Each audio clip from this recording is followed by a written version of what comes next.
لا إله إلا الله.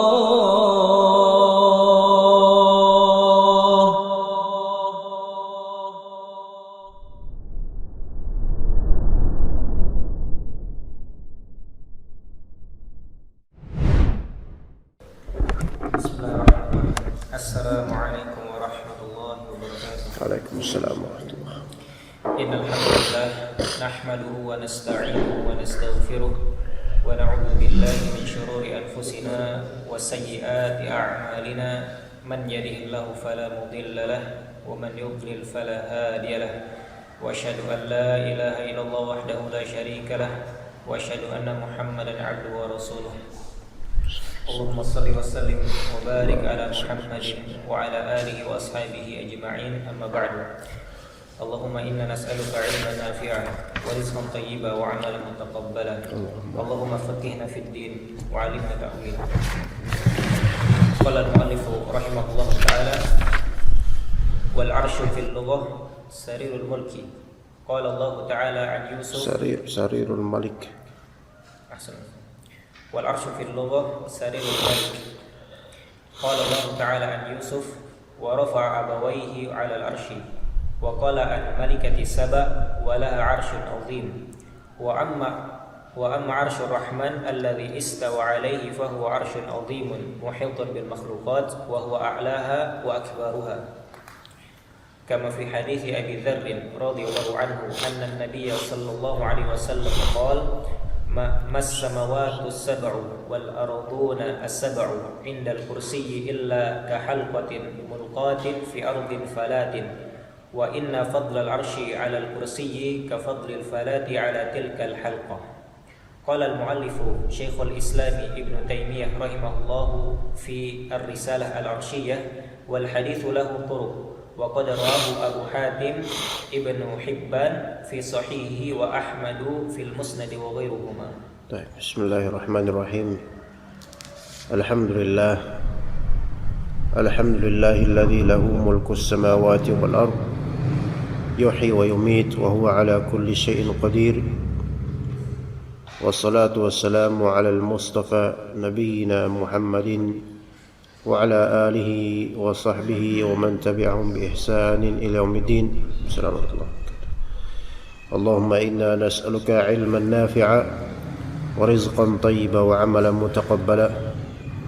اللهم إنا نعوذ بك من علم لا ينفع ومن قلب لا يخشع ومن نفس لا تشبع ومن دعاء لا يسمع. اللهم إنا نعوذ بك من هؤلاء الأربع.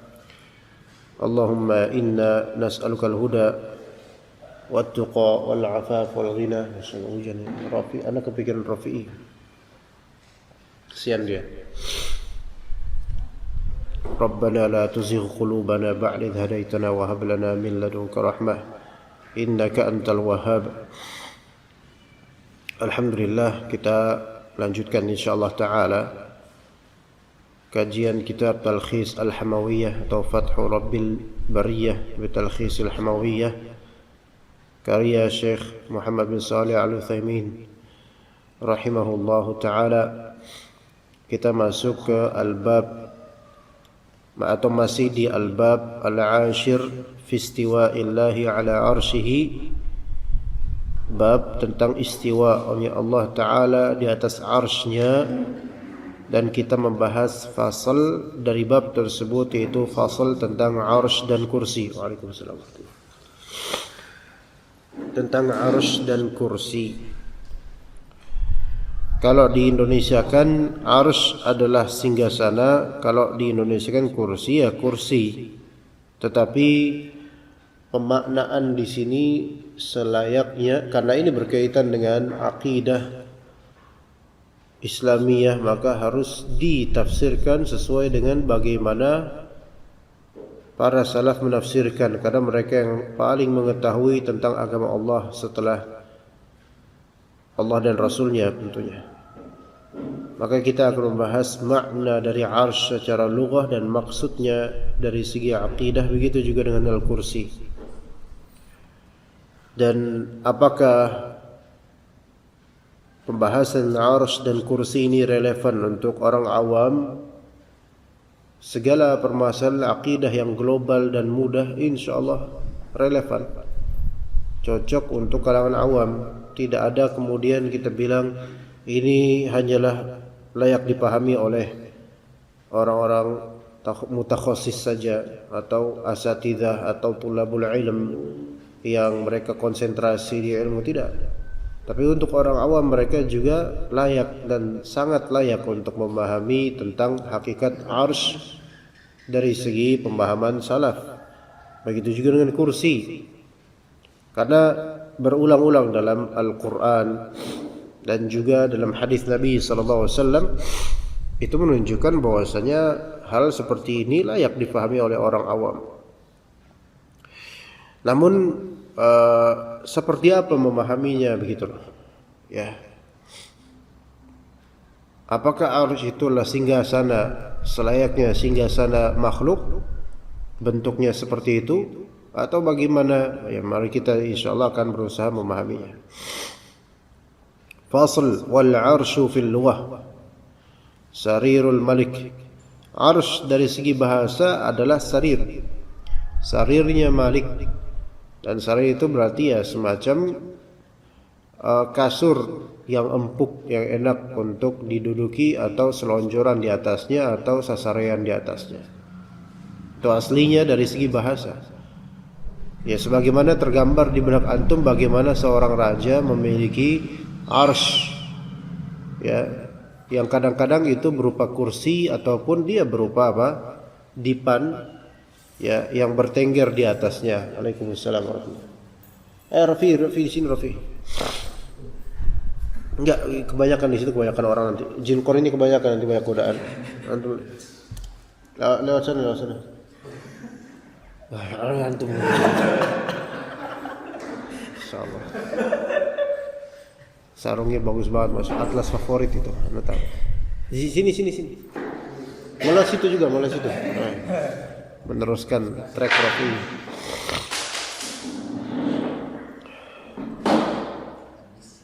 Sarirul Malik. Qala Allah Ta'ala an Yusuf. Allah Ta'ala berfirman tentang Nabi Yusuf alaihissalam, wa rafa'a abawaihi 'alal 'arsy. Kemudian mengangkat kedua orang tuanya di atas arsy, mendudukan beliau-beliau di atas arsy. Ini menunjukkan wallahu alam ayah dan ibunya Nabi Yusuf alaihissalam belum wafat ketika mereka menemui Nabi Yusuf alaihissalam sebagai seorang raja. Wa qala an malikati Saba, berkata kemudian tentang Ratu Saba. Siapa itu Ratu Saba? Balqis atau Bilqis. Walaha 'arsyun 'azim. Dia memiliki arsy yang azim, ya. Kalau warafa'a abawaihi 'alal 'arsy, al-'arsy di sini dia dengan al-'arsy itu apakah al di sini jinsiyah atau ahdiyah atau istighraqiyah? Ahdiyah zihniyah, yaitu arsy yang dimiliki oleh Nabi Yusuf alaihissalam. Berarti arsy-nya makhluk. Ya, bukan ahdiyah zihniyah kemudian ini berarti arsy-nya Allah, tidak. Ini enggak masuk akal juga karena enggak sesuai konteks. Kemudian walaha 'arsyun 'azim, berarti ini 'arsyun berarti mutlak dia, satu arsy, dan kemudian ditakyid dengan laha, dengan sibih jumlah laha. Ini menunjukkan apa?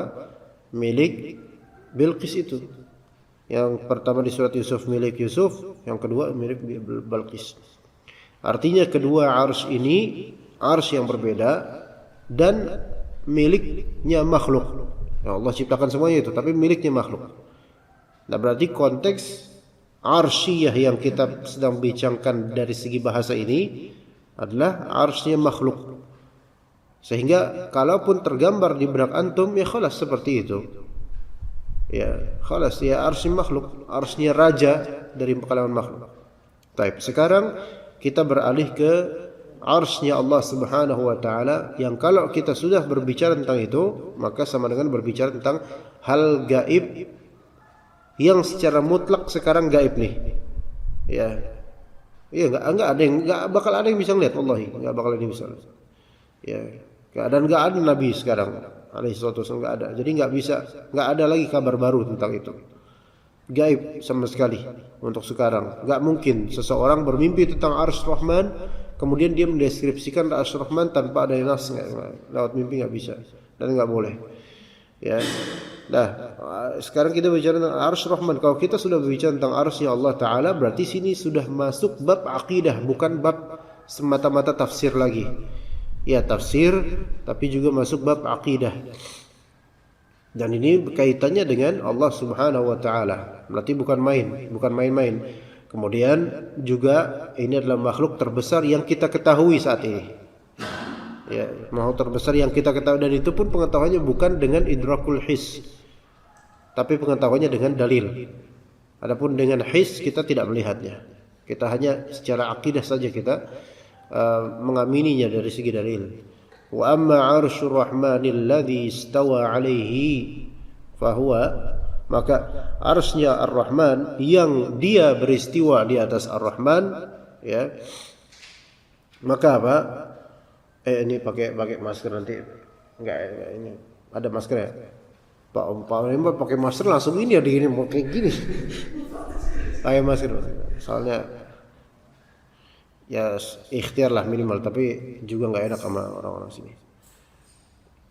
Kalau Anda pakai masker Anda sumuk nanti, sumpah. Karena enggak mau kajian lagi, Anda pulang nanti. Arsy-Nya Allah Ta'ala yang nggak harus ditutup banget, ya nggak apa-apa, nggak, yang penting ada simbolisnya aja gitu loh.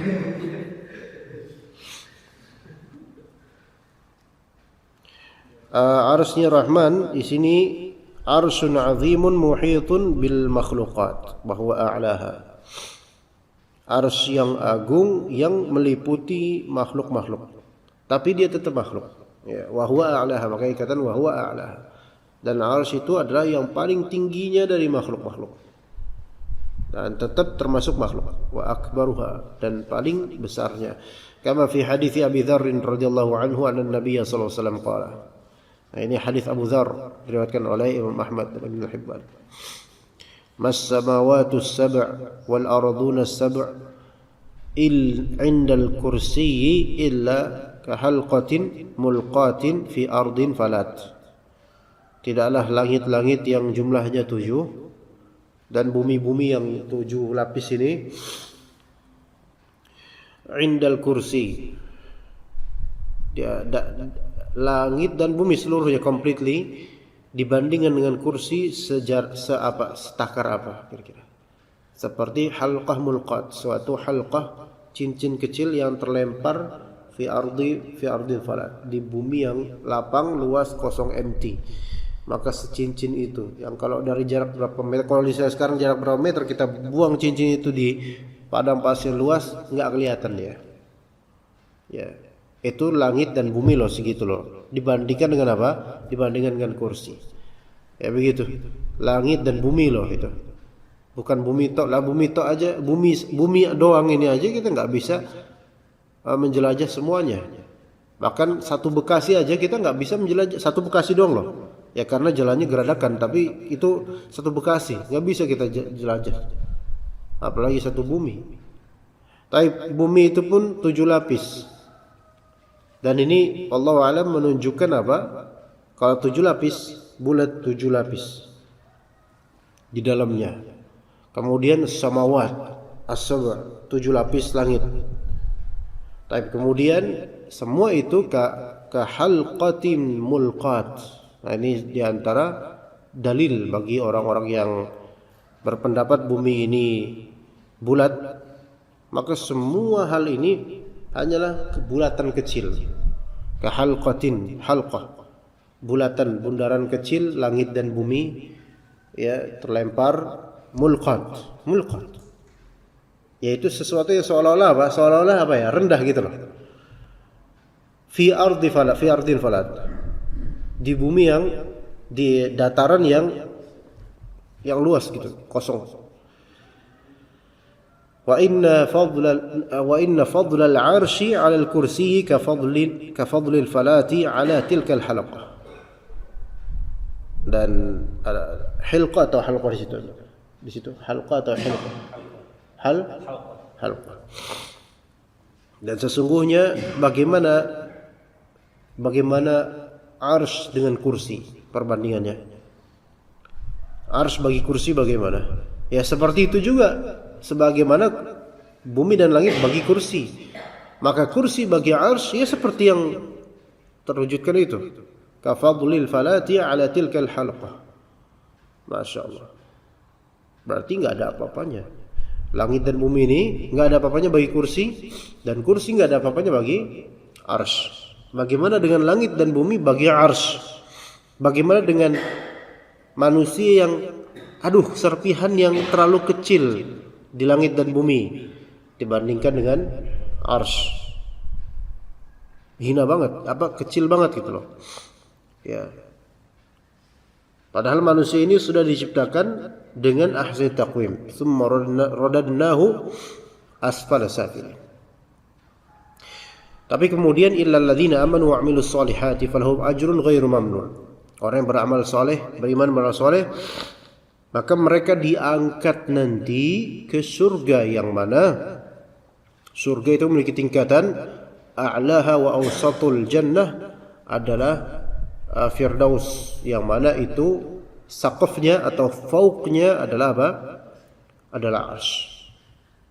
Ya begitu. Maka orang-orang yang masuk surga itu mereka berada di illiyin disebutnya.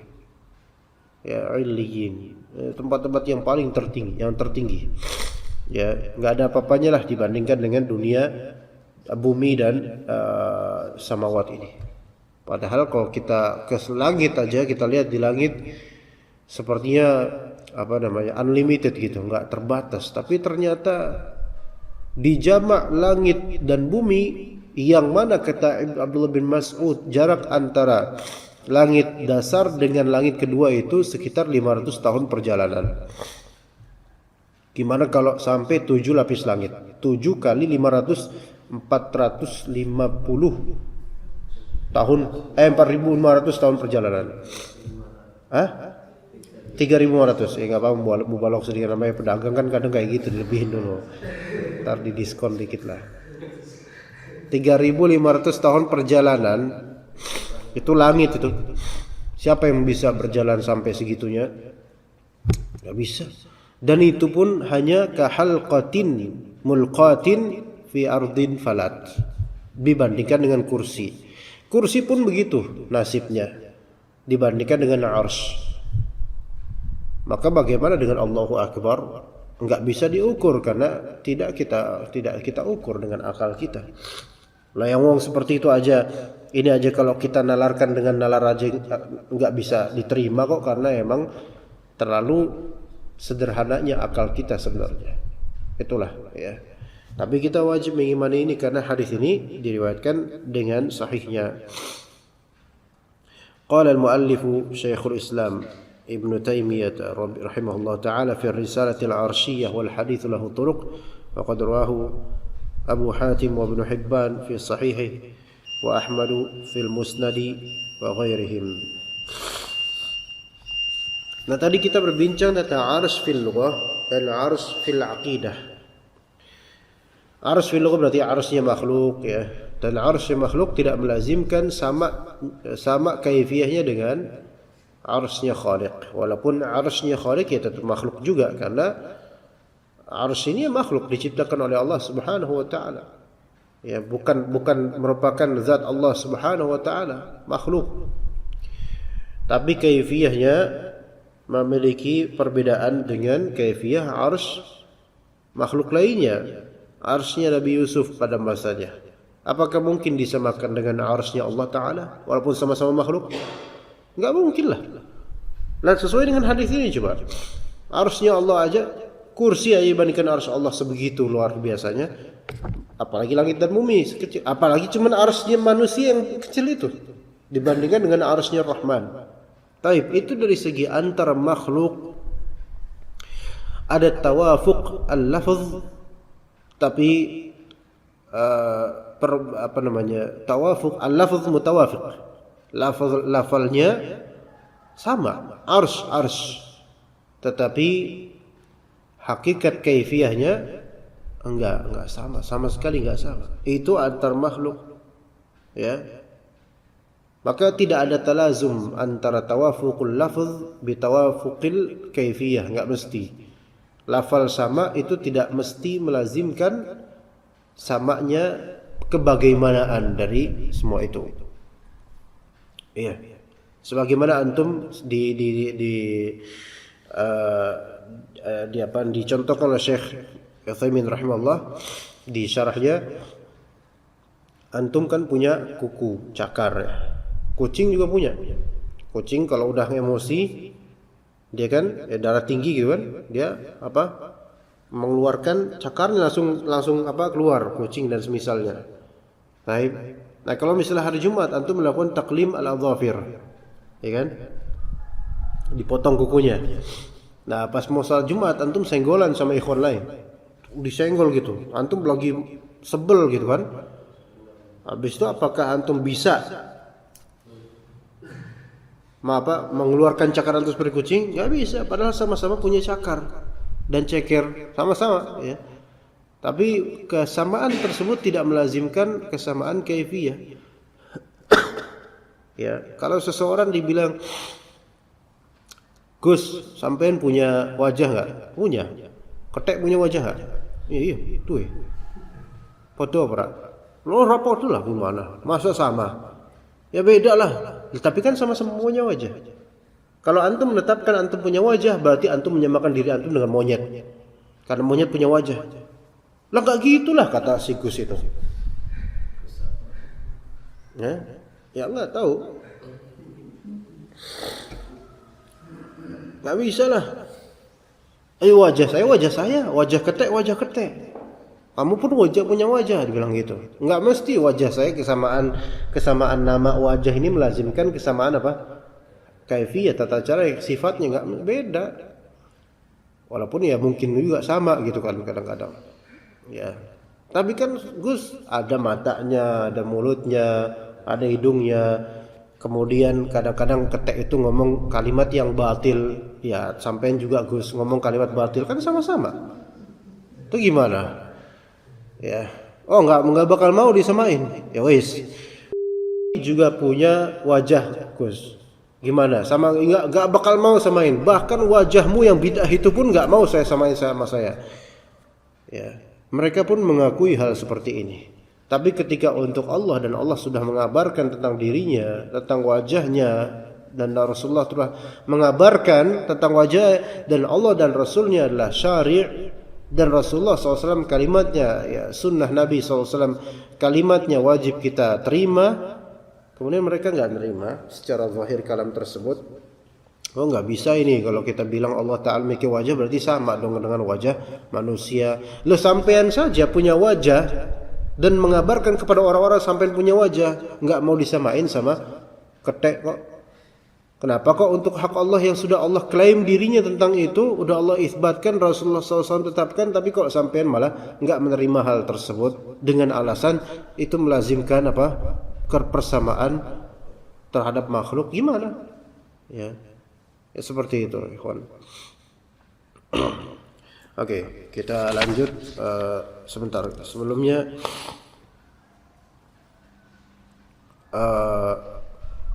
dalil tentang bahwasanya arsy itu muhitun bil makhluqat.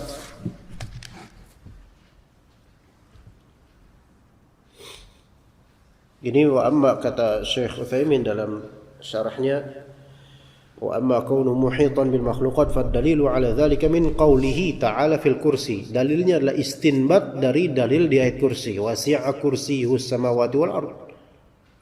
Jadi di sini adalah tawafuq antara atau taufiq antara ayat dengan hadis Nabi SAW. Jadi kalau ditanya apa dalilnya bahwasanya arsy itu meliputi seluruh makhluk Allah Ta'ala, dalilnya adalah wasi'a kursiyyuhus samawati wal ard. Dalilnya adalah istinbat dari wasi'a kursiyyuhus samawati wal ard. Loh, kok gimana? Kan di sini ayatnya kursi. Kursi dengan arsy beda atau tidak? Hakikatnya di sini berbeda. Sesuai dengan hadis Nabi SAW. Maka bagaimana ayat yang berbicara tentang kursinya meliputi langit dan bumi, antum malah mengistidlalkan dengan arsy. Maka kita bilang itulah mafhum muwafaqah atau qiyas aulawi dari kursi. Kalau misalnya kursi wasi'a kursi samawati wal ard aja, kursi aja seperti itu, maka apalah lagi dengan arsy. Kursi meliputi langit dan bumi, padahal langit dan bumi dibandingkan kursi itu seperti yang tadi kita sebutkan di hadis Nabi SAW, seperti halqah mulqat fi ardin falat, gitu kan? Seperti sebulatan cincin kecil dilemparkan ke sebidang luas tanah yang kosong. Itulah langit dan bumi, kursinya seperti sebidang tanah yang kosong. Nah, sekarang arsy diqiyaskan secara aulawi akbar dibandingkan dengan itu. Maka kursi bagi arsy adalah seperti kursi itu seperti apa? Bundaran cincin dilemparkan di bumi yang luas. Maka kalau kursi saja bisa meliputi langit dan bumi, arsy meliputi semuanya. Arsy meliputi semuanya. Karena di sini dikatakan juga wa akbaruha, bahwasanya dia adalah wal arsyu a'dhamu bikatsir min kursi, yaitu arsy itu adalah makhluk yang terbesar. Terbesar di sini kita bilang arsy itu makhluk yang terbesar. Apakah maknanya adalah arsy itu makhluk terbesar, mutlak terbesar, atau terbesar yang kita ketahui saat ini? Paham enggak maksud pertanyaannya? Apakah arsy ini makhluk, kita bilang arsy makhluk terbesar, ini masih kalimat mujmal. Ya jelas tapi mujmal. Apakah arsy makhluk terbesar secara mutlak secara mutlak memang betul seperti maksudnya? Apakah arsy ini makhluk terbesar secara mutlak khalas, atau makhluk terbesar yang terkabarkan pada kita? Antum jawab yang mana? Ini ketika antum ditanya aja, tapi kalau antum nggak ditanya, antum bilang aja arsy makhluk terbesar, selesai, nggak usah ditambah-tambah. Cuman ini sebagai pengetahuan berikutnya. Apakah arsy itu adalah makhluk terbesar yang makhluk terbesar secara mutlak pastinya gitu, atau makhluk terbesar yang saat ini kita ketahui? Saat ini kita ketahui. Apa bedanya kita berkata seperti itu, ikhwan? Kalau kita menjazmkan bahwasanya arsy ini makhluk terbesar pasti mujzam atau majzum, ya udah pasti. Maka itu seolah melazimkan apa? Kita memastikan gitu. Tapi kalau kita katakan bahwasanya arsy makhluk terbesar yang saat ini kita ketahui, ini berarti ya kita menyerahkan perkara kepada Allah akan makhluk lainnya yang bisa, dan karena Allah Ta'ala maha mampu untuk menciptakan yang jauh lebih besar daripada arsy, itu tidak. Tapi mungkin Allah tidak mengabarkan, atau itu terserah. Makanya kata Allah kata Rabb kita Azza wa Jalla, wa yakhluqu ma la ta'lamun. Allah menciptakan apa-apa yang tidak engkau ketahui. Ma la ta'lamun, isim mausul di sini am. Wa yakhluqu ma la ta'lamun, dan dengan lafal fi'il mudhari yakhluqu adanya apa? Istimrar. Kalau wa khalaqa ma la ta'lamun berarti setelah kita enggak tahu apa yang akan Allah ciptakan, apa yang sedang Allah ciptakan, apa yang telah Allah ciptakan dari segala macam makhluk. Kita enggak bisa membatasi, ikhwan. Yang terbatasi sekarang adalah kabar, limited kabarnya. Maka yang kita ketahui saat ini adalah arsy itu makhluk terbesar. Dan kita tidak mengurusi dengan apa yang tidak Allah kabarkan, gitu loh. Mungkin nggak Allah Ta'ala menciptakan yang lebih besar daripada arsy? Yang 1000 kali lebih besar, kata Syekh Utsaimin. Yang 1000 kali lebih besar dari arsy pun bisa saja Allah ciptakan. Allah ala kulli syai'in qadir. Baik, itu akidah. Itu jadi ketika antum ditanya berkelanjutan, apakah antum yakin bahwasanya arsy itu makhluk terbesar yang Allah ciptakan, maka antum katakan arsy adalah makhluk terbesar yang Allah ciptakan yang kita ketahui saat ini dari dalil. Adapun yang tidak kita ketahui, kita serahkan pada Allah Ta'ala. Karena mungkin saja Allah Ta'ala menciptakan yang lebih besar darinya, karena Allah Maha Kuasa. Ya mungkin tidak, Allah alam gitu. Kita serahkan kepada Allah, dan kita tidak boleh untuk mencari-cari lagi karena tidak ada kabar lagi, kelas terputus kabar tentang yang gaib seperti itu. Ya begitu. Kembali ke wa yakhluqu ma la ta'lamun tadi. Ya, kalau misalnya kita melihat, Anda melihat di YouTube ya, sampel beberapa orang-orang yang Allah berikan fadilah dan keutamaan dari ilmu duniawi, kedokteran, dan mengenal bakteri-bakteri di mikroskop. Ya, ada beberapa orang atau YouTuber yang mencoba untuk mengidentifikasi dan melihat dengan detail melalui mikroskop bakteri-bakteri atau makhluk-makhluk biologis yang ada di satu titik atau beberapa titik air. Dikomparasikan tuh. Ada yang air zam-zam, ada air got, ada air comberan, ada air apalah, pokoknya beragam air. Ditemukan kemudian di air zam-zam bakterinya itu malah nggak ada, masya Allah. Padahal ini yang meneliti ini orang Nasrani loh, Indonesia. Kemudian got, sampel air got, itu masya Allah, pas dilihat ternyata dalam 1 atau 2 titik air tersebut ada jutaan mikroba atau bakteri atau semacamnya, mereka semua hidup dan saling memangsa satu sama lain. Itu dalam 2 titik doang. Wa yakhluqu ma la ta'lamun loh. Air comberan yang cuma 2 titik, bagaimana dengan air got yang mengalir sepanjang hari dengan debit yang luar biasa? Dan itu semua musakhar oleh Allah Ta'ala. Allah tundukkan dan Allah kasih rizki masing-masing gitu loh, masya Allah. Ya. Oke, kalau dalam hal yang mikro seperti itu aja kita meyakini ini Allah urusin. Di sini baru kemudian kita akui lemahnya akal, maklumat dan wawasan kita tentang makhluk-makhluk Allah. Makanya kalau ditanya apakah ada makhluk yang lebih besar daripada arsy, Allahu a'lam jawabnya. Allahu a'lam. Ya antum kalau jawab tidak, itu seolah-olah antum udah memastikan. Tapi Allahu a'lam, khalas, sampai situ kita nggak usah berbicara. Allahu a'lam. Mungkin iya, mungkin tidak, khalas. Apakah ada makhluk yang lebih kecil daripada arsy? Antum lebih kecil daripada arsy. Nggak ada apa-apanya. Tapi dengan lebih kecilnya itu antum diurus sama Allah Subhanahu wa taala. Bahkan makhluk-makhluk yang tidak diberikan jaza dan hisab dan ba'ats di hari akhir nanti, Allah urus kok rezeki mereka. Iya, masya Allah gitu. Termasuk yang lagi ngomong kita cicak. Ada juga tadi malam melihat sampai cicak, karena teringat. Tiba-tiba banyak cicak di dekat pagar di kediaman anak. Banyak cicak. Oh ternyata banyak laron. Sampai Allah urus rezeki cicak saja. Untuk kita ambil ibrah, cicak yang nggak bisa terbang dan cuman bisa nempel di tembok. Coba angkat kaki 2 aja tembok, jatuh dia mungkin. Bahkan di atas gitu nemplok menghadap ke bawah. Hah? Seru tepuk tangan aja jatuh. Ya khurafat baru biasa. Nah kemudian habis itu mangsanya itu bukan hewan yang merayap sepertinya, tapi laron. Ajaib, masya Allah. Laron yang terbang. Nah kalau antum dikasih rezekinya kayak gitu, kira-kira repot gak? Rezeki antum apa? Lalat. Masya Allah, nepok aja susah. Deketin udah pergi dia.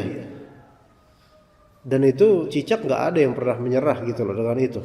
Komplain kemudian ke Allah, ya Allah kenapa rezeki saya kok laron, nggak ada yang lain gitu, mungkin kepik atau apalah gitu ya. Ini laron yang terbangnya cepat gitu, kadang hilang sayapnya, Allah kasih hilang sayapnya, rontok sayapnya, jalan diterkam sama cicak dengan speednya cicak gitu loh. Luar biasa itu. Wa yakhluqu ma la ta'lamun. Dan kemudian sampel kecoa juga dipakai di sampel kecoa.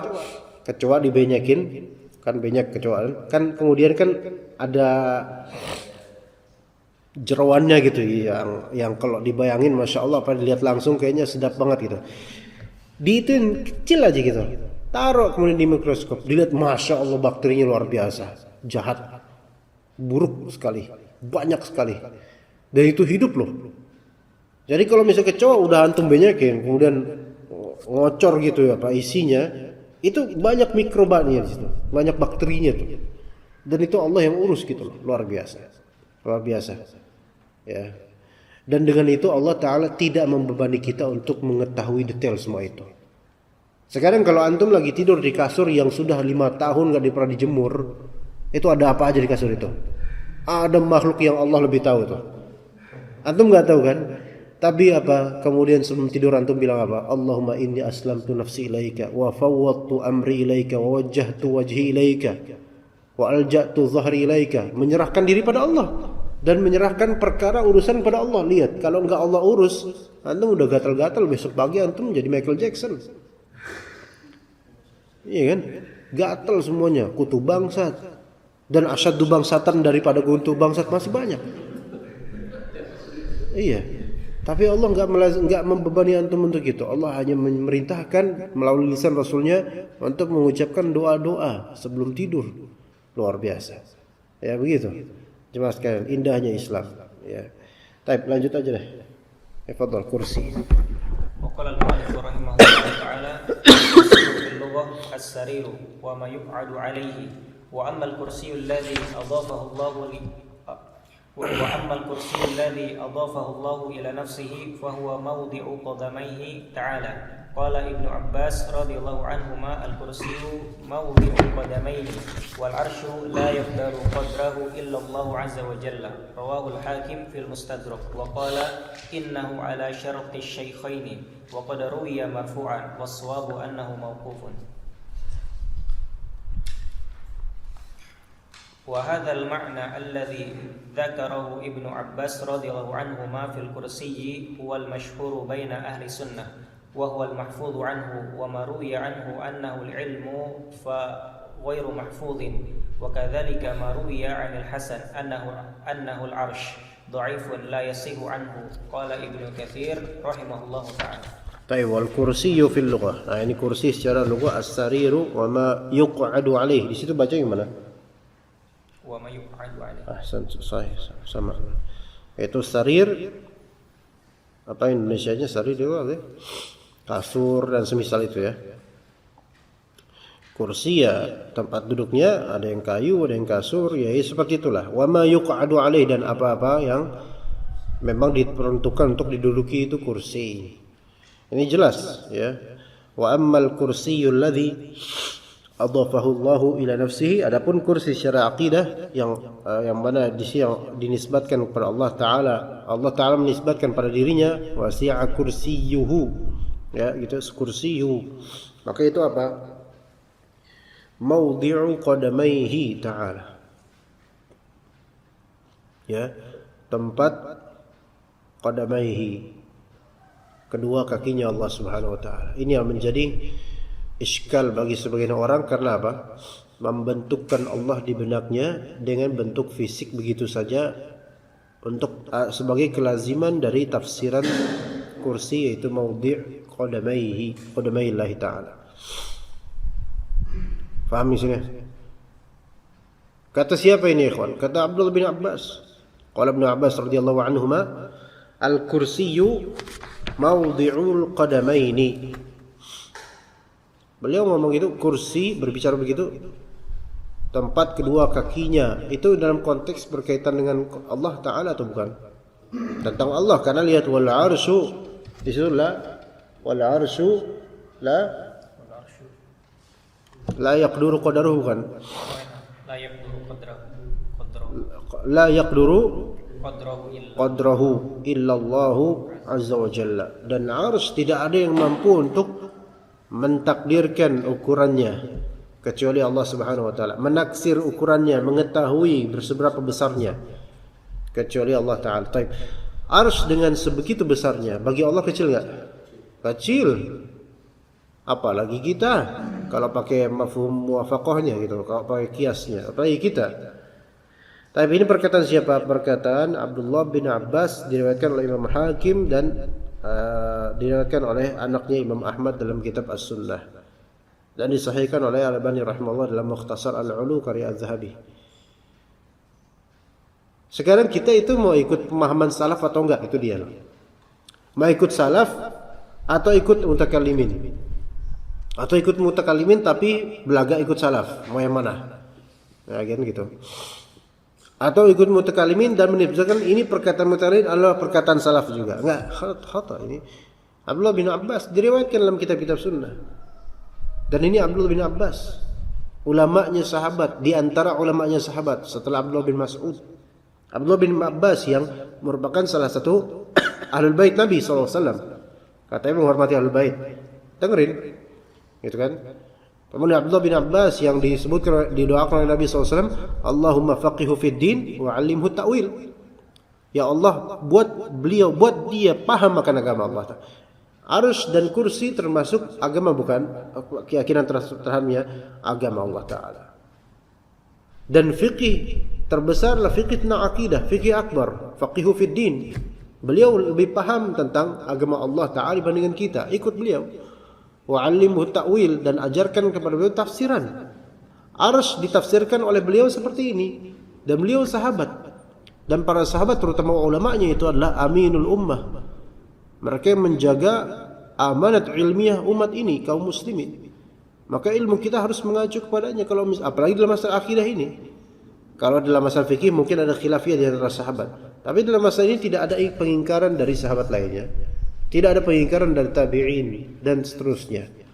Maka tidak perlu kemudian kita gugat kalimat beliau, masa kursi itu maudhi'ul qadamain, atau tempatnya qadamain. Pertama, bukankah kursi itu buat duduk? Nah gitu pertama. Ya udahlah, nggak usah repot-repot antum kayak gitu. Ini sahabat kayak salah nih, salah antum yang salah. Ya, kemudian kalau misalnya kursi dibilang maudhi'ul qadamain, berarti Allah punya kaki dong. Terus kenapa? You berarti mirip dong dengan makhluk. Itu kaki antum sama nggak kayak ceker ayam? Oh nggak sama lah, kan sama-sama kaki. Ya nggak sama, beda. Kaki anak kayak gini, ceker ayam beda. Antum sebagai makhluk tidak mau disamakan dengan makhluk lain. Lalu Allah Ta'ala ya tidak mau disamakan dengan makhluk lah kalau gitu. Ya udah kok, kata beliau. Kalau nggak mau disamakan dengan makhluk, ya kita nafikan ini, nggak ada, Allah nggak punya kaki. Nah terus kalau Allah yang mengabarkan dan para salaf yang mengabarkan, kira-kira antum mau percaya apa enggak? Antum lebih tahu enggak dengan salaf dibandingkan salaf? Nah ini ya, sebenarnya mereka itu pada hakikatnya memenjarakan diri mereka dari kebenaran. Ya kemudian maudhi'ul qadamain. Kalau gitu, kalau Allah Ta'ala punya kaki, kemudian ini tempatnya kaki Allah, berarti Allah bertempat dong, membutuhkan tempat dong. Itulah mereka ahlul jidal. Ya, nggak mau terima gitu loh. Nggak mau. Tapi perkataan salaf ini kayaknya nggak bisa dicerna saat ini. Udah kita cari aja jalan keluar yang lain. Ya antum keluar nanti dari kebenaran. Wal arsyu, kenapa? Kedinginan. Wal arsyu la yaqduru qadruhu ila Allah azza wa jalla. Arsy itu hanya Allah Ta'ala yang bisa menaksir seberapa besarnya.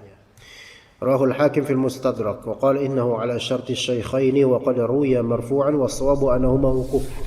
Ya, ini mauquf tetapi dia semanzilah dengan hadis marfu' disebabkan la ijtihada fi hadzal amr gitu. Enggak ada ijtihad dalam perkara ini. Dan walaupun juga ada titik berat yang memberatkan juga, karena Abdullah bin Abbas ini termasuk di antara abadilah yang banyak meriwayatkan riwayat-riwayat Israiliyat. Maka sebagian ulama memang mengkhawatirkan kalau misalnya perkataan Abdullah bin Abbas ini adalah perkataan berasal dari Israiliyat. Tetapi talaqil ummah biqabuli hadzal qaul itu menunjukkan insyaallah sahihnya perkataan Abdullah bin Abbas ini. Yaitu umat ini, kaum muslimin, ahlus sunnah wal jamaah menerima perkataan Abdullah bin Abbas dan mempelajarinya dan mengajarkannya. Itu menunjukkan insyaallah akan sahihnya perkataan Abdullah bin Abbas. Dan bolehnya kita menafsirkan kursi Allah maudhi'ul qadamain. Makanya tadi dari awal ada bilang, kalangan awam bisa insyaallah mempelajari ini, cuma harus belajar. Karena mereka ketika arsy-nya Allah, mereka kemudian membayangkan arsy-nya Allah itu arsy-nya makhluk biasa. Benar, makna lugawinya singgah sana, betul. Kursinya Allah, iya makna lugawinya kursinya Allah, kursi, chair, ya. Tapi kemudian ketika ini ternyata kursi Allah dan arsy Allah itu beda dengan kursi dan arsy makhluk, walaupun kursi dan arsy juga makhluk. Maka perlu belajar lagi mengenai tafsiran dari arsy dan kursi. Maka pahamkan untuk orang-orang misalnya, kursi Allah itu apa sih? Antum bilang kursinya Allah adalah tempat kedua kaki Allah. Mereka akan linglung juga. Allah punya kaki dong. Jelaskan kemudian akidah yang benar. Berarti Allah membuatkan tempat dong. Biasanya ngomong kayak gitu tuh biasanya malah justru yang tulapnya. Ya makin tulap, makin belajar, makin repot itu. Berarti Allah butuh tempat dong. Masa kakinya butuh tempat dan seterusnya. Karena antum membayangkan gimana bertempatnya Allah Ta'ala. Coba nggak usah antum udah imani aja kelas selesai. Iya, antum membayangkan sesuatu yang jauh jutaan atau miliunan kali lebih besar daripada akal antum. Nggak kuat, udah nggak usah. Ya, mendingan antum nimba ember aja. Dah, mendingan antum kerjakan hal-hal yang sesuai kapasitas manusia dan akalnya. Udah, imani selesai. Wa hadzal ma'na alladhi dzakarahu Ibnu Abbas radhiyallahu anhuma fil kursiyyi huwal masyhur baina ahli sunnah. Ini yang masyhur di antara ahli sunnah dan ini yang mahfuz. Ini yang mahfuz berarti ini yang terangkat dia ke derajat yang layak berhujjah, kita berhujjah dengannya. Mahfuz tersimpan lawan dari syadz. Wa ma ruya anhu annahu al-ilmu fa ghairu mahfuz. Walaupun riwayat yang menyatakan bahwa kursinya Allah itu adalah ilmunya Allah, maka ini tidak mahfuz. Ya, biasanya lawannya mahfuz itu syadz. Wa kadzalika ma ruya 'anil Hasan annahu al-arsyu, bahwasanya kursi adalah arsy, berarti sama kursi adalah arsy adalah kursi, maka ini dhaif. Dhaif riwayatnya dan tidak sah, bahkan dia menjadi apa? Menjadi munkar. Kenapa? Karena bertentangan dengan hadis Nabi sallallahu alaihi wasallam yang membedakan antara arsy dengan kursi. Ya, maka ketika ada sampai derajat Al-Hasan Al-Basri, kalau misalnya beliau menyatakan bahwa arsy adalah kursi adalah arsy, maka kita katakan batil. Hatta beliau termasuk salah. Tapi ini kan dhaif riwayatnya, maksudnya enggak ternisbatkan kepada beliau dengan baik gitu loh. Beliau enggak mengatakan gitu, kita bilang. Ini hanyalah riwayat dhaifah. La yasihu mi'an Al-Hasan. Bukan Al-Hasan, enggak. Beliau enggak ngomong gitu, dhaif riwayatnya. Berkata Ibnu Katsir rahimahullah taala. Begitu ya, ikhwan. Ya. Baik, sampai sini paham ya insyaallah. Berarti kita udah paham betul-betul apa itu arsy. Ya, arsy itu adalah sarir al-malik. Gitu kan? Dalilnya secara bahasa ada dalam Al-Qur'an. Ya, dari surat Yusuf, kemudian bercerita tentang walaha arsyun azim. Siapa? Ratu Bilqis. Kemudian arsy yang Allah Ta'ala beristiwa di atasnya itu arsy yang yahtawi atau muhitun bi kulli makhluqat, di bawahnya ya.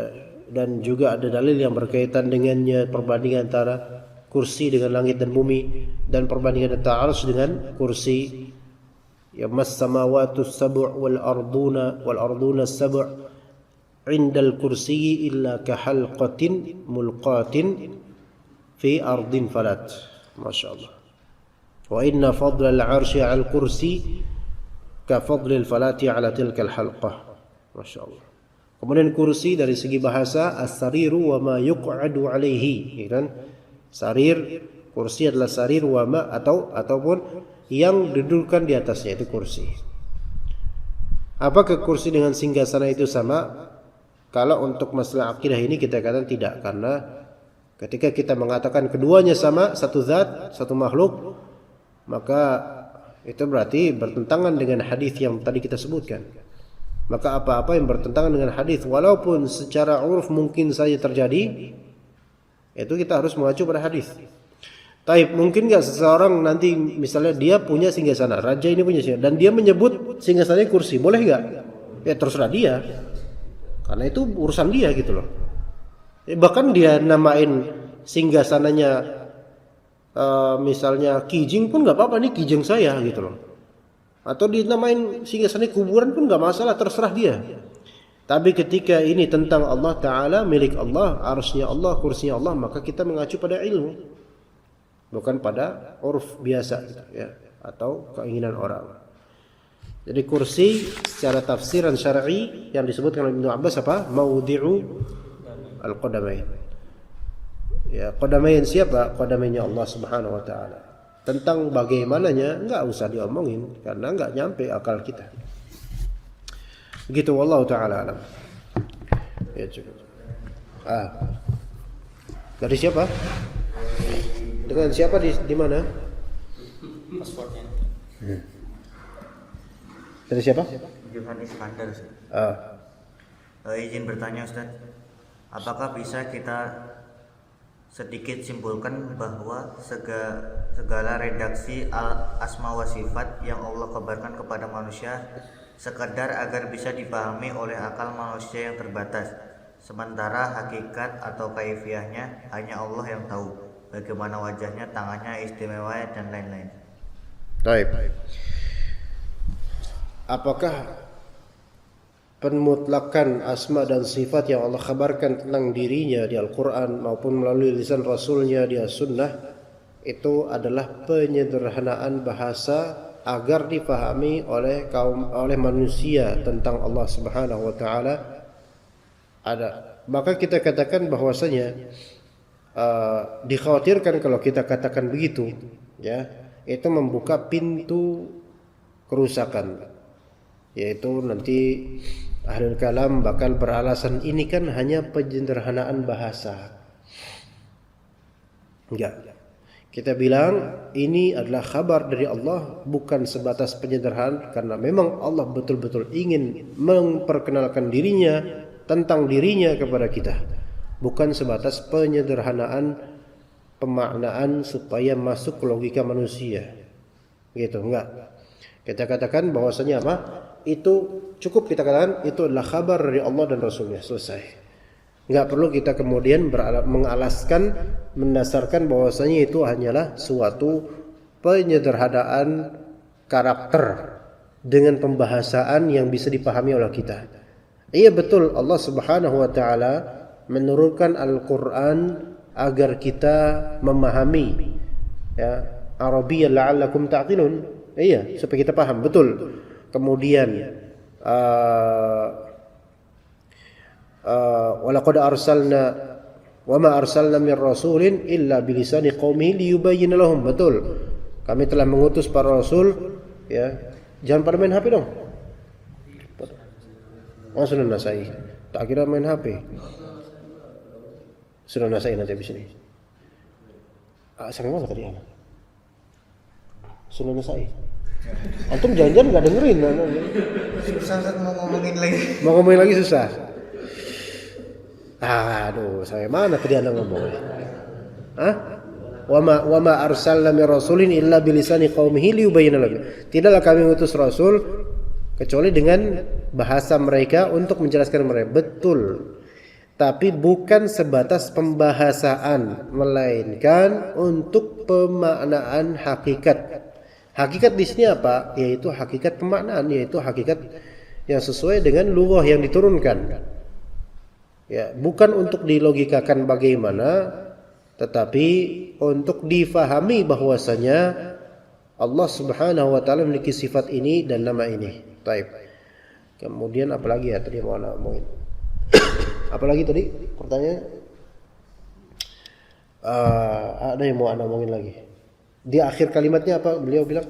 Sementara hakikat kaifiahnya hanya Allah yang tahu, bagaimana wajahnya, tangannya. Taib, hakikat kaifiahnya hanya Allah yang tahu. Sahih, kalau hakikat kaifiahnya untuk saat ini hanya Allah yang tahu. Ya. Bagaimana kebagaimanaan tentang sifat-sifat Allah hanya Allah yang tahu. Nah, adapun beberapa sifat dzatiyah Allah taala mungkin enggak manusia melihatnya langsung, mungkin nanti di hari akhir, yaitu ketika orang-orang mukminin melihat wajah Allah Subhanahu wa taala secara hakiki dengan kaifiahnya. Saat itulah kemudian, dan dalam hadis-hadis tidak disebutkan kemudian orang-orang kemudian membahas tentang tata cara kaifiah wajah Allah, enggak. Mereka menikmati apa yang mereka lihat, dan itu sebaik-baik penikmatan, dan semoga Allah taala mengkaruniakan anda dan antum masuk surga dan dimudahkan untuk melihat wajah Allah Subhanahu wa taala, menyelamatkan kita dari azab akhirat dan kesulitan hari kiamat. Jadi seperti itu. Jadi bukan sebatas penyederhanaan bahasa, bukan. Kalau ada ikhwan yang datang suruh masuk aja, suruh kajian. Ada yang datang enggak? Suruh ikut kajian. Oh ya. Jadi bukan sebatas penyederhanaan bahasa ya. Karena kalau kita pakai alasan seperti itu, ini sekadar pembahasaan saja. Ya nggak usah ngomong kayak gitu. Karena ahlul kalam pun ngomong kayak gitu. Ya, ini semua hanyalah sebatas majaz. Sebatas majaz supaya manusia lebih memahami dengan bahasa uruf kita. Enggak. Hakikat seperti itu. Hakikat secara makna ya seperti itu. Wallahu a'lam. Ada lagi? Khalas. Ahsan. Sallallahu ala nabiyina Muhammad wa ala alihi wa sahbihi.